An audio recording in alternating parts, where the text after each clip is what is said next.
আসসালামু আলাইকুম রহমতুল্লাহ। সুপ্রিয় ইসলামের আলোর দর্শক মণ্ডলী, আশা করি আল্লাহর অশেষ রহমতে আপনারা সবাই ভালো আছেন। আজকে জানাবো পৃথিবীর সবচেয়ে বড় দুর্ভেদ্য ভাঙতে পারেনি কোনো তলোয়ার না কোনো অস্ত্র। সেটি শেষ পর্যন্ত জয় হয়েছিল একটি চিঠির মাধ্যমে। কিন্তু এটি কিভাবে হলো এই বিষয়ে আজকে জানবো। তো বেশি কথা না বাড়িয়ে চলুন শুরু করা যাক।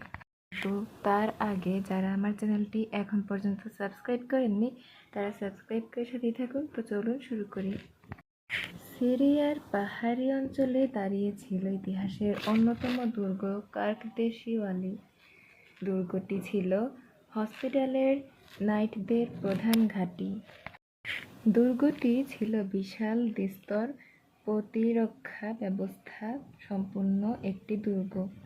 1271 সালে মামলুক সুলতানাতের বিখ্যাত শাসক বাইরাস এই দুর্গটি অবরোধ করেন। যুদ্ধের ক্ষেত্রে তার শাসক কৌশল এবং দ্রুতগামী অভিযানের জন্য তিনি ছিলেন ভয়ের প্রতীক।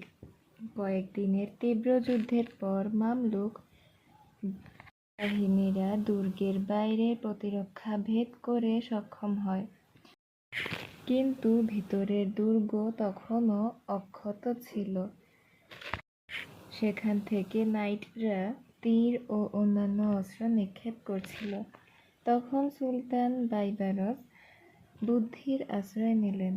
তখন তাদের কাছে একটি জাল চিঠি আসে। সেই চিঠিতে লেখা ছিল তাদের কাছে আর কোনো সেনাবাহিনী আসবে না। এই বার্তা শুনে দুর্গের রক্ষীরা ভাবে যে বাইরের কোনো সাহায্য আসবে না। তাদের মনোবল ভেঙে পড়ে। তখন পরদিন দুর্গের ফটক খুলে যায়। হসপিটালের নাইটরা আত্মসমর্পণ করে। সুলতান বাইবারস ও প্রতিশ্রুতি রক্ষা করেন। আত্মসমর্পণকারী খ্রিস্টিয়ান সৈন্যদের নিরাপদে দুর্গ ত্যাগ করতে দেন।